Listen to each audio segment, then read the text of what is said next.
Teks eksposisi adalah sebuah teks atau karangan yang menyampaikan ilmu pengetahuan atau informasi yang di dalamnya terdapat fakta-fakta dan pendapat yang menguatkan atau memperjelas informasi. Teks eksposisi memuat fakta dan pendapat atau gagasan yang bertujuan untuk meyakinkan pembaca. Sekarang kita lihat bagaimana ya ciri-cirinya teks eksposisi ini. Pertama, teks ini menyampaikan informasi dan pengetahuan kepada pembaca. Yang kedua, teks ini memuat penilaian, dorongan, atau ajakan-ajakan tertentu kepada khalayak.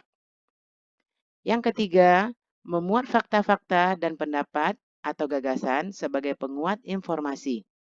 Yang keempat, disampaikan dengan bahasa baku, lugas, tidak berbelit-belit, sehingga mudah dipahami. Yang kelima, dan terakhir, informasi disampaikan secara objektif apa adanya, tidak memihak atau disebut juga dengan netral, tidak memancing emosi, dan tidak menggurui pembaca. Baiklah anak-anak, kita lihat unsur-unsur teks eksposisi. Apa saja unsur-unsur teks eksposisi ini? Kita lihat, teks eksposisi ini di dalamnya memuat gagasan dan fakta. Dua hal ini adalah unsur utama teks eksposisi. Sekarang kita lihat gagasan. Gagasan disebut juga dengan pendapat. Isinya berupa pernyataan yang mungkin berupa komentar, penilaian, saran, dorongan, atau bujukan.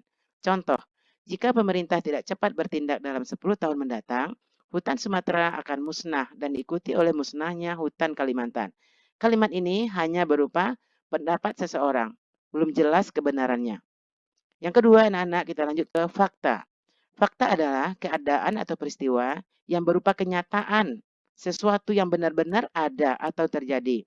Fungsi fakta untuk memperkuat gagasan atau pendapat diharapkan lebih meyakinkan pembaca. Sebagai contoh kita lihat, selama bulan Januari sampai Oktober, 45% dari keseluruhan titik kebakaran terkonsentrasi di Provinsi Riau. Ini adalah fakta, ditandai dengan adanya bulan, selama bulan Januari sampai Oktober, 45%. Ini sudah fakta, kenyataan yang sudah tidak bisa diragukan lagi. Ya, baiklah anak-anak, kita sudah paham apa itu gagasan dan fakta. Sekarang Ibu lanjut kepada pola pengembangan teks eksposisi. Pola pengembangan teks eksposisi ini ada beberapa macam. Yang pertama, pola umum khusus. Ini disebut juga dengan pola paragraf deduktif. Pada pola ini, ide pokok teks ditempatkan di awal paragraf, yang kemudian diikuti ide-ide